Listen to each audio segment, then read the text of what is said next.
दो पंजाब हैं, एक इंडिया में है और एक पाकिस्तान में है। दोनों का कल्चर तकरीबन एक जैसा है, ज़बान तकरीबन एक जैसी है, थोड़े लहजों के और बाकी इनकी रस्में एक जैसी हैं, इनकी शादी ब्याह एक जैसे हैं, इनके माहिए एक जैसे हैं, इनके दौड़े एक जैसे हैं, गाने एक जैसे हैं, मेले ठेले एक जैसे हैं। और जो चीज़ जो गाना यहाँ पे मशहूर होता है वो वहाँ पर भी देखा जाता है, सुना जाता है, एक दूसरे के गाने गाए जाते हैं। और मेले ठेले जो हैं वो बहरहाल हमारी रिवायत है, खुली ठुली जुगत हमारी रिवायत हैं। ज़ू मानी जुमले जो हैं, कोई माने ना माने, ये पंजाबियों की रिवायत हैं। और हमारे यहाँ मैं नसीबुल लाल की मतलब मिसाल दूंगा कि उन्होंने अपने दौर में उन्होंने बहुत सारे ऐसे गाने गाए जिन्हें आप काबिल एतराज़ कह सकते हैं, और उन पर एतराज़ उठा भी।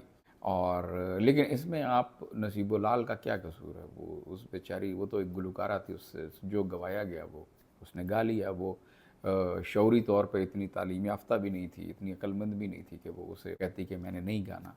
तो बहरहाल उससे जो कहा गया वो बेचारी गाती रही। उसने अपना एक, जिस दौर में उसे बहुत अच्छा गाना चाहिए था, जिस दौर में वो बहुत अच्छा इंतखाब कर, उसने नहीं किया। और वो अपना जो उसने पीक का उसका ज़माना था वो उसने गलत लोगों के हाथ लग के जो उसने गंवा दिया। आपके आलम लोहार साहब हैं, सारी उम्र उन्होंने फेलो ठेलो में गाया, बहुत नाम कमाया, उनके बेटे भी गा रहे हैं, फिर उनके आगे आरिफ लोहार के बेटे भी गा रहे हैं, तो इनको बड़ी इज्जत मिली। उसके बाद आपके लंबी एक लिस्ट है पंजाबी गुलकारों की जो मेले ठेलों से मशहूर हुए। उसमें तालिब हुसैन दर्द है, उसमें मंसूर मलंगी है, उसमें एक लंबी लिस्ट है, मतलब ना ख़त्म होने वाली लिस्ट। अल्लाह दिता लूने वाला है, ये सारे वही लोग हैं जो मेले ठेलों में गाया करते थे। अब आप दूसरी तरफ चले जाएं जो पंजाब इंडियन साइड पे है, तो वहाँ पे जो पंजाबी गुलकारों की जो तारीख़ है वो थोड़ी दिल दुखाने वाली है। अभी मेरे ख्याल में 2-1 साल पहले हमने सुना कि सिद्धू मूसे वाले को, जो वो बेचारे को बिल्कुल जवानी में मुसल कर दिया गया। और भी कई गुलकार हैं, हम जो मुझे उनके नाम याद नहीं आ रहे, कि बिल्कुल जवानी में जब वो अपने पीक पर थे या फेम पे, और उनकी मौत हो गई। कुछ को तो सामने दिन दहाड़े कत्ल किया गया, और कुछ की मौत वैसी मशकूक थी। और इसमें से एक नाम बड़ा इम्पॉर्टेंट है, जिसके ऊपर बहुत सारे इल्ज़ाम लगे, और अभी उसके ऊपर एक फ़िल्म भी रिलीज़ हुई है। उसका नाम था अमर सिंह सिद्धू, अमर सिंह चमकीला।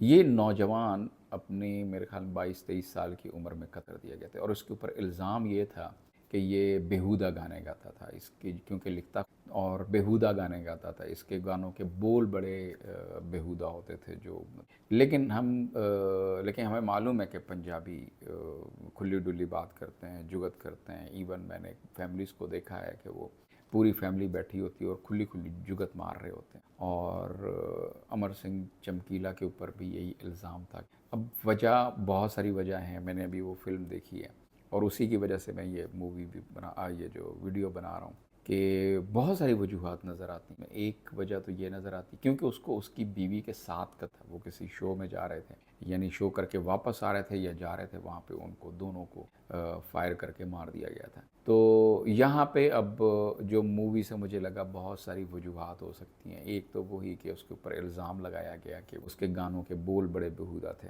और ये एतराज़ चंद लोग उठा सकते हैं, पूरा माशरा तो नहीं उठा सकता। अगर पूरा माशरा उठाता तो वो इतना पॉपुलर ना होता, उसकी इतनी डिमांड ना होती, उतना फेम ना होता। तो एक हो सकता है एक मखसूस ग्रोह जो है उसने शायद ये काम किया। दूसरी, उसने उनके ज़ात, वो एक नीच ज़ात से था। अब ये मामला पाकिस्तान में इस्लाम की वजह से ये मामला नहीं है, दूसरी मतलब इस्लाम से हट के, तो बहरहाल ज़ात पात तो बहरहाल अभी मुकम्मल तौर पे ये ख़त्म नहीं हुई।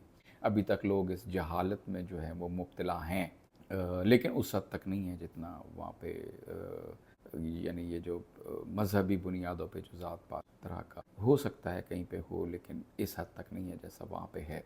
अब ये 80s में इस नौजवान अमर सिंह चमकीला को जो है वो दिन दिहाड़े कर, और कहते हैं कि वो क्योंकि नीच ज़ात से था, और नीच ज़ात से था वो, और उसकी जो बीवी थी वो उसकी ज़ात कुछ और थी, तो उस एक ये वजह हो सकती है। दूसरा, उसके जो मुखालिफिन थे, जो भी सिंगर थे, उन पे भी इल्ज़ाम जाता है, उन पे भी बात होती है कि शायद उन्होंने मरवा दिया हो। और तीसरी, जो ज़्यादा पॉपुलर है, जो ज़्यादा लोग कहते हैं, उसके जो गानों के बोल जो थे बहुत बुरे थे। तो कहने की बात ये है, देखें, ये جو فنکار ہوتے ہیں، مطلب اس میں آپ گلوکار کہہ لیں، اس میں اداکار کہہ لیں، اس میں کوئی بھی آرٹ سے جڑا ہوا کوئی انسان ہو سکے، دیکھیں یہ لوگ ان کی زبان جیسی بھی ہو، یہ جیسے مرضی گانے گاتے ہیں، یہ جو مرضی کرتے رہیں، لیکن معاشرے کے لیے کہ یہ خطرناک نہیں ہو سکتے، یہ آپ پہ ہاتھ نہیں اٹھا سکتے، یہ آپ کو تھپڑ نہیں مار سکتے، یہ آپ کو قتل نہیں کر سکتے، تو یہ بے ضرر لوگ ہیں۔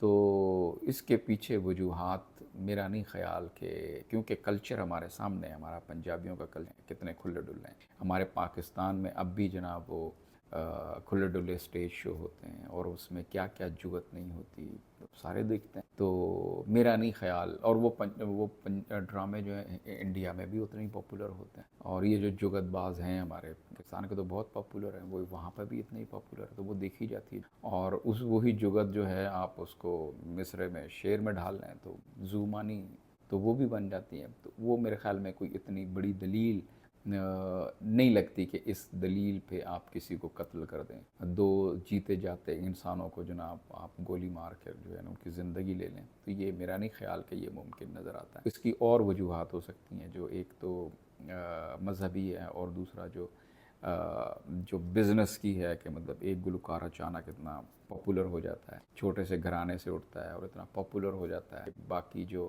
پہلے سے موجود ہوتے ہیں اس میدان میں، ہو سکتا ہے یہ ایک چیز، لیکن اس طرح کے اندھے قتل کا کبھی کوئی سراغ ملا نہیں۔ ہمارے ہاں بھی ہمارے ایک بہت بڑے اداکار مطلب سلطان راہی کو بھی دن دہاڑے قتل تھا، ان کا بھی آج تک۔ تو بہرحال بات یہ ہے کہ انتہا پسندی جو ہے وہ سیاسی ہو، مذہبی ہو، فکری ہو، جیسی بھی ہو، بہت بری ہے۔ لوگ اپنی فطرت کے ساتھ دنیا میں آتے ہیں، اور پھر وہ فطرت کو کسی فن میں اگر وہ ڈھال لیتے ہیں، اسی کے لیے اگر ناقابل برداشت بھی ہو جائے، تو اس کو حق نہیں ہے کہ وہ انسان کی جان لے۔ بہت شکریہ۔